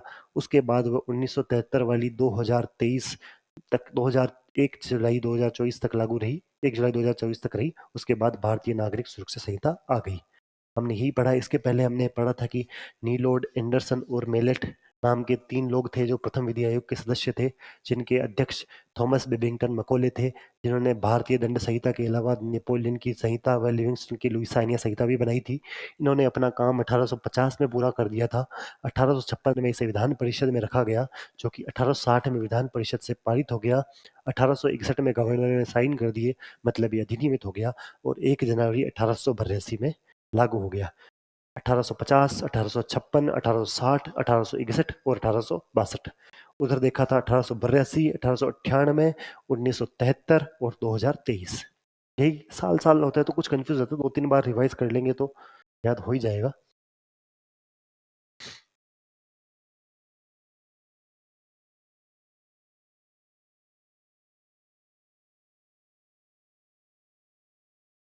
ये लाइन देखे तो देख ले बस, बाकी कोई इतनी ज़्यादा काम की चीज़ नहीं। हालांकि आपको पीडीएफ प्रोवाइड कर रखी है, आप उसमें सब कुछ पढ़िएगा। मैं यहाँ जो ज़्यादा काम का है वो चर्चा कर लेते हैं हम। आपराधिक विश्वासघात, जालसाजी, वित्तीय घोटाले, पोंजी स्कीम, विपणन में बड़े पैमाने पर धोखाधड़ी और साइबर अपराधों को भी संगठित अपराध के रूप में वर्गीकृत किया गया है। जब हमने संगठित अपराध धारा 111 में देखा गया था, तो ये सभी भी संगठित अपराध की श्रेणी में आएंगे, जिसमें आपराधिक विश्वासघात, क्रिमिनल ब्रीच ऑफ ट्रस्ट, इसके अलावा जालसाजी, धोखाधड़ी करना, वित्तीय घोटाले जैसे कि बहुत सारे चारा स्कैम होता है, 2G स्कैम होता है, इस प्रकार के वित्तीय घोटाले। इसके अलावा पोंजी स्कैम हो गया, विपणन संबंधित, कॉमर्शियल विपणन मतलब कुछ चीज मार्केटिंग के संबंधित चीजें बातें हो गई, फ्रॉड्स हो गए, या ये सभी संगठित अपराध की श्रेणी में आएंगे। तो पॉन्जी हो गया, या फिर विपणन के संबंधित चीजें हो गई, या फिर वित्तीय घोटाले हो गए, इकोनॉमिक ऑफेंसेस हो गए, या फिर जालसाजी हो गई, विश्वासघात हो गया। ये वही है वित्तीय घोटाले, इकोनॉमिक ऑफेंसेस, कि नकली नोट छापना, या फिर हवाला संबंधित कार्य करना, या फिर नकली स्टाम्प छापना, ये सभी संगठित अपराध में आएंगे। ये हमने पोंजी स्कीम के संबंधित नई चीज देखी है, बाकी सभी तो पुरानी ही थी। पोंजी स्कीम या फिर एक विश्वासघात, आपराधिक, क्रिमिनल ब्रीच ऑफ ट्रस्ट वाली बात नहीं है। इसके अलावा जब हम देखते हैं तो वैसे धाराएं तो बहुत सारी है, पर एनसीईआरटी में ये धाराएं कहाँ से, एक बात चल रही थी एनसीईआरटी में बहुत बड़ी लंबी चौड़ी सी, कि क्या जरूरत आन पड़ी कि एक शिक्षक 11वीं 12वीं क्लास को पढ़ा रहा है, और 11वीं 12वीं क्लास के बच्चों को पढ़ाते हुए कहता है एनसीईआरटी के अनुसार कि क्या जरूरत महसूस हुई कि भारतीय दंड संहिता से परिवर्तन करके भारतीय न्याय संहिता लाई गई। तो उसमें वो विभिन्न विभिन्न प्रकार की बातें कहता है कि जिस प्रकार से बच्चों से संबंधित अपराध को धारा 91 में से धारा 99 के अंतर्गत कर दिया गया, जो पहले बिखरे बिखरे थे, या घृणास्पद भाषण जो जिसको परिभाषित नहीं कर रखा था उसको परिभाषित किया गया, या महिलाओं बच्चों संबंधित जो भी अपराध वे अध्याय 5 में रख दिए गए। वैसे ही अलग अलग बात करते हुए वो एक बात और कही जाती है एनसीईआरटी में, कि धारा 410 से धारा 414 के तहत चोरी की गई संपत्ति के लिए प्रावधान थे। धारा 410 से धारा 414 तक चोरी की गई संपत्ति के प्रावधान थे, जिन्हें अब धारा 317 में कर दिया गया है। मतलब पहले चोरी की गई संपत्ति के प्रावधान अलग अलग जगह बिखरे हुए थे, जो धारा 410 से धारा 414 के अंतर्गत कवर हो रहे थे। अब उन्हें संगठित करके सिर्फ एक धारा 317 में कर दिए गए हैं। हालांकि ये कोई इतने काम का नहीं है, परंतु एनसीईआरटी में लिखा हुआ है, मतलब हमारा कर्तव्य होता है कि हमें याद करना। क्या याद करना है? कि पहले भारतीय दंड संहिता में धारा 410 से धारा 414 तक चोरी की गई संपत्ति के रिगार्डिंग प्रावधान थे। अब उसे 317 धारा में ले आया गया है। इसके अलावा हमने ये तो देख ही लिया है कि अध्याय 5 में महिला और बच्चों के संबंधित अपराधों के बारे में चर्चा कर रखी है। इसके अलावा जेंडर के संबंधित हम बात कर रहे थे, तब हमने एक चर्चा भी की थी कि एक बच्चे का बलात्कार किया था एक महिला ने, पोक्सो के अंतर्गत कवर होता है वो। तो उसके लिए एक केस भी आया था कोर्ट में। तब कहा गया था कि वह शब्द, सर्वनाम वह या फिर ही शब्द का मतलब ही, एच ई, वैसे तो हम मेल के लिए नोट करते हैं, परंतु कानून की भाषा में जिस भी आर्टिकल में ही लिखा हुआ है उसमें पुरुष, महिला व ट्रांसजेंडर तीनों ही आएंगे। पुरुष, महिला, ट्रांसजेंडर ही नामक शब्द में। और भी कुछ बातें की गई कि धारा 76 उस संदर्भ के अंतर्गत जेंडर के प्रति भेद समाप्त कर दिया। हमने देखते हैं कि महिला व पुरुष के लिए कोई, अगर महिला व पुरुष सेम अपराध करती है तो उनके लिए सेम दंड होना चाहिए। पहले किसी किसी केस में यह नहीं हुआ करता था। तो हमारे भारतीय न्याय संहिता की धारा 76 और 77 बताती है कि महिला व पुरुष कोई भी अपराधी हो, दोनों के लिए जो विभेद है अपराधी के रूप में वो समाप्त कर दिया गया है। अब दोनों के लिए सेम दंड का प्रावधान होगा, जो कि धारा 76 और धारा 77 के अंतर्गत है। हालांकि अभी भी एक प्रावधान है कि अगर कोई प्रेग्नेंट महिला है तो उसके लिए कुछ प्रावधान अलग किए जाते हैं। हालांकि हमारे काम की बात यह है कि धारा 76 और धारा 77 दोनों धाराओं में यह कहा गया है कि अपराधियों के लिए जेंडर का प्रतिभेद समाप्त कर दिया गया है।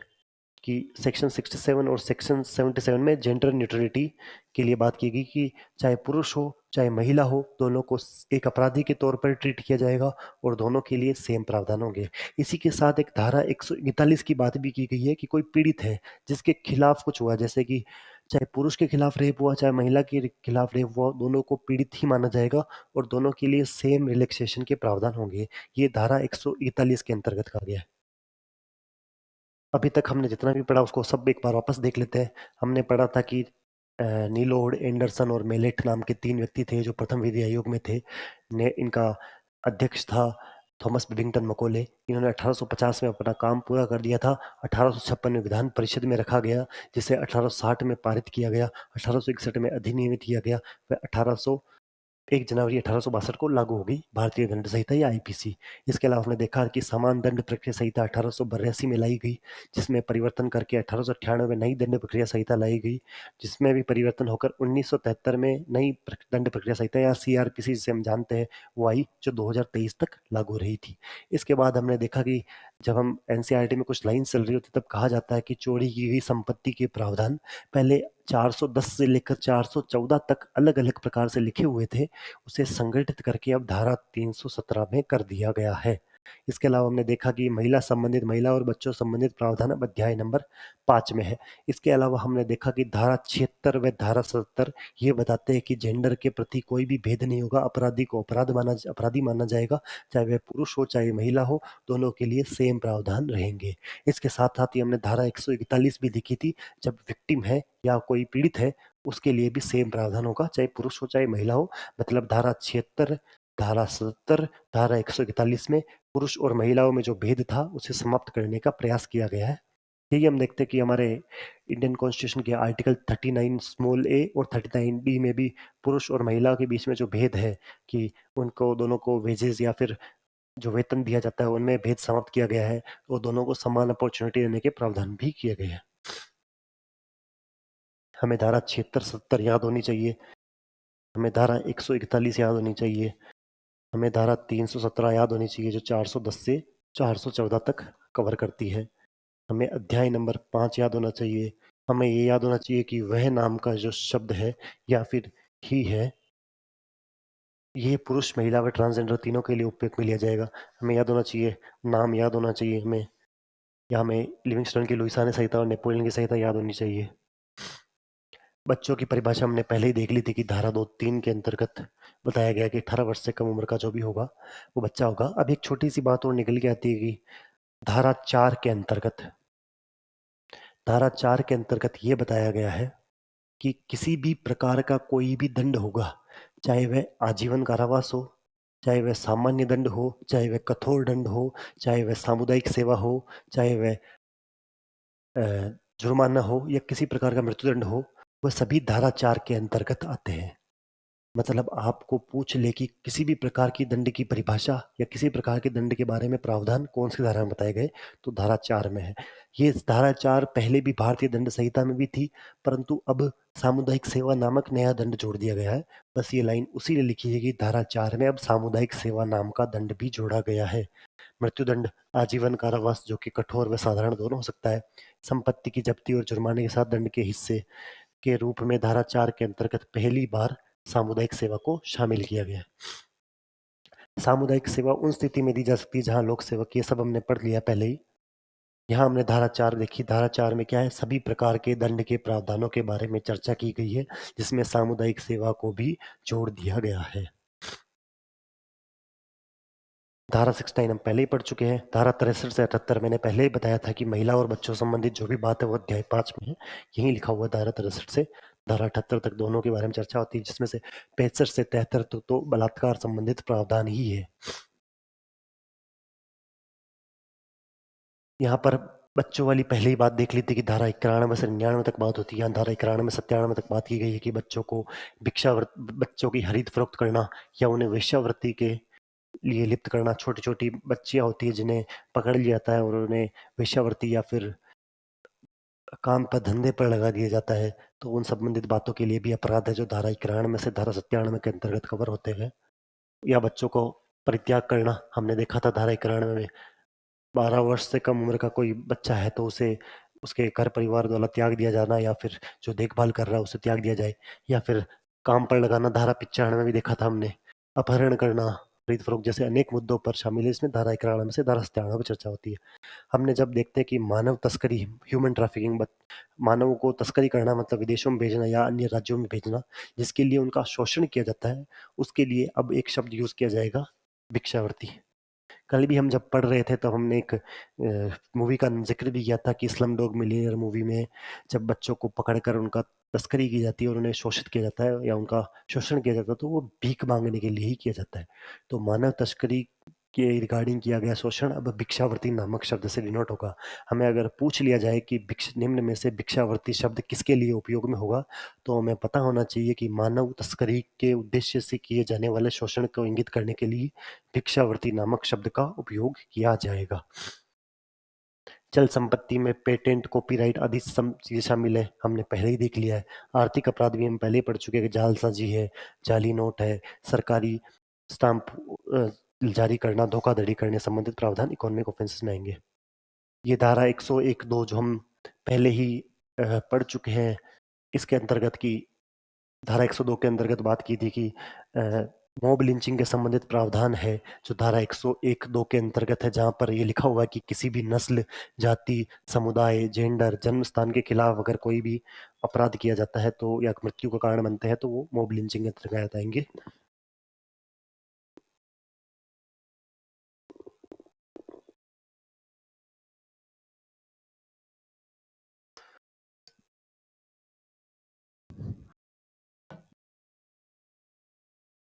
हम देखते हैं कि असंयत भीड़ द्वारा हत्या, यही है मॉब लिंचिंग, जिसका प्रावधान धारा 101(2) व धारा 102 दोनों में किया गया है, जिसमें कहा गया कि पांच या अधिक व्यक्ति, हम चर्चा भी कर रहे थे कि कोई आदमी अगर रोड एक्सीडेंट कर देता है, उसमें हमारे गांव के किसी व्यक्ति की मृत्यु हो जाती है, तो उसे नीम के पेड़ के बांध कर उसको पीटते हैं। खूब सारे व्यक्ति शामिल होते हैं जो सामुदायिक न्याय करते हैं। या फिर ये भी हो सकता है कि पांच या अधिक व्यक्ति किसी मिलकर नस्ल के खिलाफ, किसी जाति के खिलाफ, समुदाय के खिलाफ, जेंडर के खिलाफ, जन्म स्थान के खिलाफ, भाषा के खिलाफ, व्यक्तिगत विश्वास के खिलाफ, जैसा कि बांग्लादेश में हो रहा है, किसी को पीटते हैं, उसकी हत्या कर देते हैं, तो वह मॉब लिंचिंग के अंतर्गत आएगा, जिसके लिए मृत्युदंड। हमने पढ़ा भी था कि खून के बदले खून, तो ये प्रत्येक सदस्य जो भी वहां मौजूद है, उन प्रत्येक सदस्यों को मृत्युदंड का प्रावधान है। प्रत्येक मतलब प्रत्येक, अगर वहां 10 लोग मौजूद थे जो इस हत्या के अंतर्गत या संलग्न थे, पिटाई के अंदर संलग्न थे, तो उन सभी को मृत्युदंड दिया जाएगा। धारा 101(2) के अंतर्गत यह वर्णित है। साथ ही साथ आजीवन कारावास का भी प्रावधान है और कम से कम 7 वर्ष की अवधि के लिए कारावास है। अलग अलग लेवल है कि हत्या में कितना योगदान था उस हिसाब से। बाकी अधिकतम सजा मृत्युदंड है। हमें याद रखना कि धारा 101(2) के अंतर्गत मॉब लिंचिंग के प्रावधान है, जहां किसी 5 से अधिक व्यक्ति मिलकर किसी नस्ल, किसी जाति, किसी धर्म, किसी विचारधारा या किसी जन्म स्थान के आधार पर किसी की हत्या कर देते हैं, तो वह धारा 101(2) के अंतर्गत आएंगे। वह उनके लिए मृत्युदंड का प्रावधान है। इसके अलावा भी हमने एक चीज देखी थी कि चल संपत्ति में हर प्रकार की संपत्ति को शामिल कर लिया गया है, चाहे वह कॉपीराइट हो, पेटेंट हो या अलग अलग चीजें हो। मानव तस्करी के लिए किया गया शोषण भिक्षावृत्ति नामक शब्द से इंगित किया जाएगा। साथ ही साथ आर्थिक अपराध में जालसाजी, जाली नोट जारी करना, सरकारी स्टाम्प, आपराधिक विश्वासघात संबंधित बातें हैं। धारा 91 से धारा 97 के अंतर्गत हमने बच्चों के संबंधित अपराधों के बारे में चर्चा की थी। इसके अलावा धारा 76 और धारा 70 में चाहे महिला हो चाहे पुरुष हो, दोनों अगर अपराध करते हैं तो उन्हें अपराधी के तौर पर ट्रीट किया जाएगा। और अगर कोई पीड़ित है तो उसके बारे में धारा 141 में महिला व पुरुष के बीच में विभेद है जो समाप्त कर दिया गया है।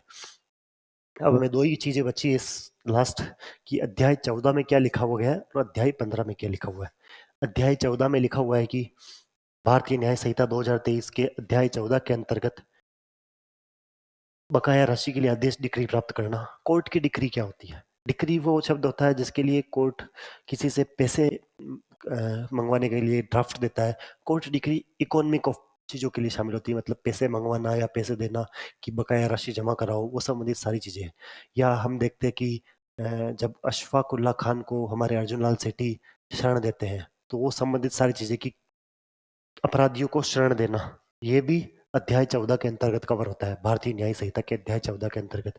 या कोर्ट की डिक्रिया प्राप्त करना या झूठे साक्ष्य प्रस्तुत करना, कि कोर्ट में आप फर्जी एविडेंस बना के पेश कर देते हो, या आजकल डीप फेक टेक्नोलॉजी चल रही है कि एआई के आधार पर आप कुछ फर्जी साक्ष्य बनाने का प्रयास करते हो, तो वो सभी चीजें अध्याय 14 के अंतर्गत कवर होगी। अध्याय 14 के अंतर्गत क्या कवर होगी कि कोर्ट की डिक्री प्राप्त करना, या फिर अपराधियों को शरण देना, या फिर झूठे साक्ष्य प्रस्तुत करना। इसके अलावा अध्याय 15 के बारे में जिक्र करते हैं, ये आखिरी चीज बची है। इसमें हम जब आर्टिकल नंबर 19 देखते हैं संविधान का, तब आर्टिकल नंबर 19 में भी यही सभी चीजें लिखी होती है कि जनता के स्वास्थ्य, सुरक्षा, सुविधा, शालीनता और नैतिकता के प्रति अपराधों को शामिल किया गया है। यही सभी बातें कि जनता का स्वास्थ्य मतलब हेल्थ, हम आर्टिकल 19 के लिमिटेशन में भी देखते हैं। उनकी सुरक्षा यानी उनकी safety, public health, convenience, decency and morality, ये सब देखते हैं। इसके अलावा सार्वजनिक उपद्रव, पब्लिक न्यूसेंस क्रिएट करना, या बीमारी फैलाने वाले दुर्भावनापूर्ण या लापरवाह कार्य, जैसे कि हमने कितनी बार कहा भी है कि कोरोना जो चीन से फैला था, या फिर प्लेग जैसी महामारी फैलाने के लिए कोई लापरवाही करना या दुर्भावनापूर्ण कार्य करना, या फिर जब कोरोना भी लगा था तो लोगों के द्वारा मास्क ना पहनना या जानबूझकर कोरोना फैलाने का प्रयास करना या लापरवाही से प्रयास करना, वो सभी कार्य भी अध्याय 15 के अंतर्गत कवर होते हैं।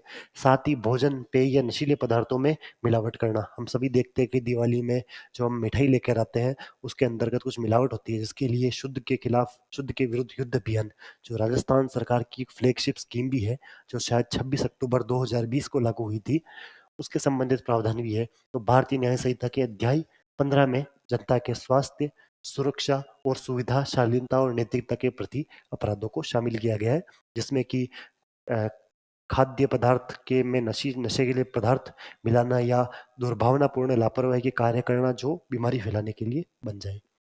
वो संबंधित सभी बातें पढ़ी है। अभी तक हमने जो जो पढ़ा है वो सभी रिवाइज कर लेते हैं, फिर हम क्वेश्चंस देखेंगे लास्ट में।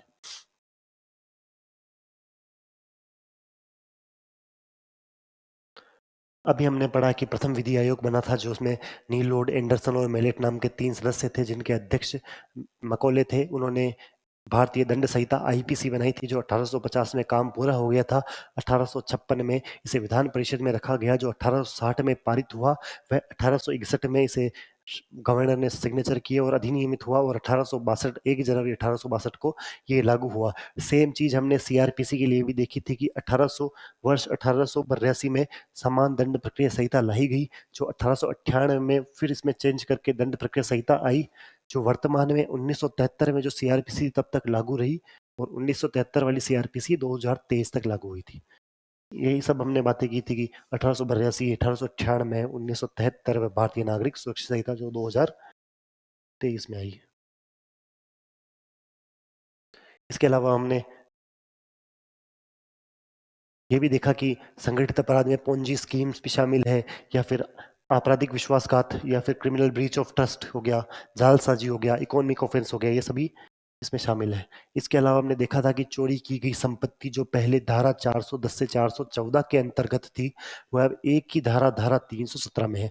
मतलब 410 से लेकर 414 तक जो बातें कही गई थी वो अब 317 में है। ये चोरी की गई संपत्ति के लिए है। चोरी की गई संपत्ति मतलब कोई किसी ने कार चुरा ली है, वो भी संपत्ति है चोरी की गई, वो धारा 317 के अंतर्गत कवर होती है। इसके अलावा महिलाओं बच्चों वाली बात हम पहले ही कर चुके, अध्याय 5 में है। वह शब्द का उपयोग अब महिला पुरुष व ट्रांसजेंडर तीनों के लिए होगा। ही शब्द का उपयोग महिला पुरुष ट्रांसजेंडर मेल फीमेल और ट्रांसजेंडर तीनों के लिए होगा। धारा 76 धारा 77 में अपराधियों में जो पुरुष और महिला में विभेद था वो समाप्त कर दिया गया है। और धारा 141 में पीड़ितों में जो पीड़ित मतलब विक्टिम में जो पुरुष और महिला में विभेद था वो समाप्त कर दिया गया है। इसके अलावा हम और देखते हैं तो धारा 4 के अंतर्गत सभी प्रकार के दंड के बारे में बात की गई है, चाहे वह मृत्युदंड हो, चाहे वह आजीवन कारावास हो, चाहे कठोर सजा हो, चाहे सरल सजा हो, चाहे जुर्माना हो, चाहे सामुदायिक सेवा हो, ये सभी धारा 4 के अंतर्गत लिखी हुई है।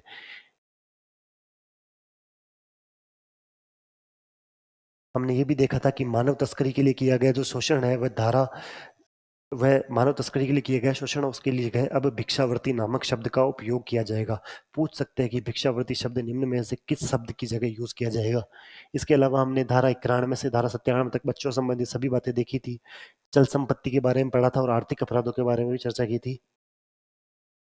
मॉब लिंचिंग के संबंधित भी चीजें देखी थी। धारा 101 2 व धारा 102 के अंतर्गत है, जिसमें भीड़ द्वारा हत्या की जाती है, जिसमें 5 से अधिक लोग किसी एक नस्ल, किसी एक जाति, किसी एक समुदाय, किसी एक विचारधारा के खिलाफ प्रदर्शन करते हैं।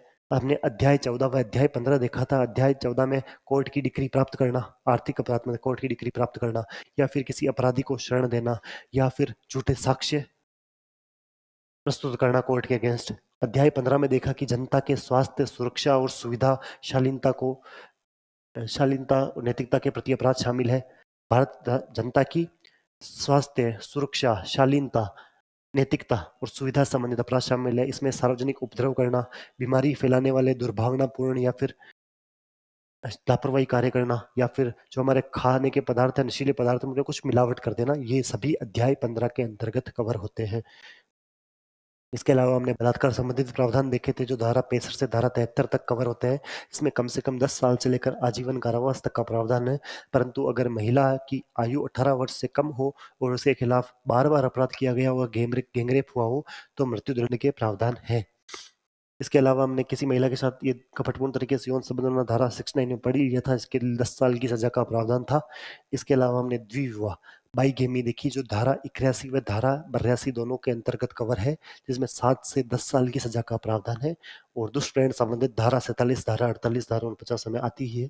बलवा करना, राइट करना जो धारा 189 में है, जिसके लिए धारदार हथियारों को अ, हवा में लहराना या फिर संबंधित सभी चीजें, किसी भी चीज को हथियार के तौर पर यूज करना, जिसके लिए 5 साल की सजा का प्रावधान है, धारा 189 में बलवा करना है।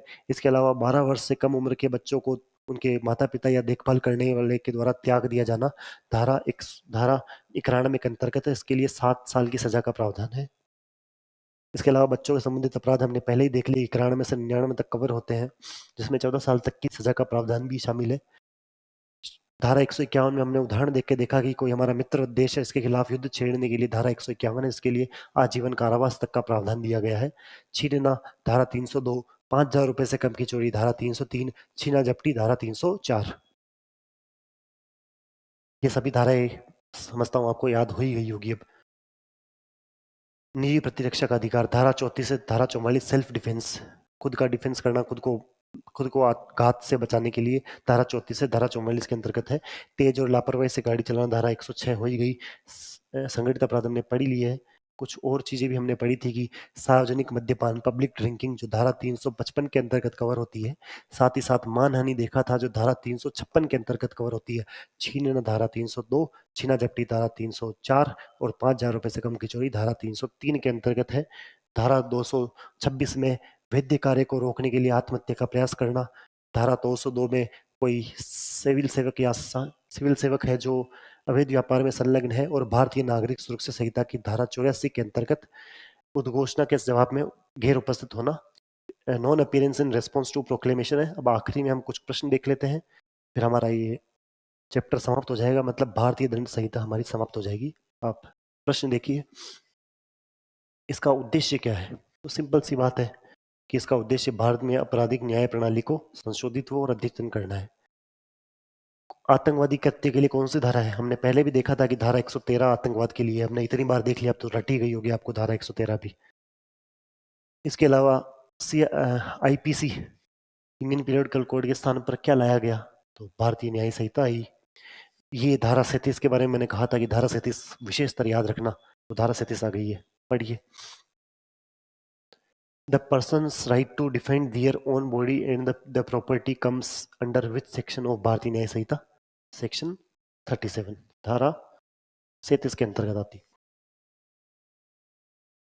और ये आखिरी कि ये कब क्रिमिनल लॉ लागू हुए थे? तो 1 जुलाई 2024 को लागू हुए थे। इसी के साथ हमारा आईपीसी समाप्त हो गया है। आपसे एक रिक्वेस्ट है कि अभी जो 3 दिन में हमने 3 क्लासों में पढ़ा है, वो तीनों क्लासों का कम से कम 1 से 2 बार रिवीजन लगातार ही कर लीजिएगा, ताकि आपको याद हो जाएगा। आगे जब हम अगला एक्ट पढ़ेंगे तो इनको पहले रिवाइज करेंगे, फिर ही आगे बढ़ेंगे।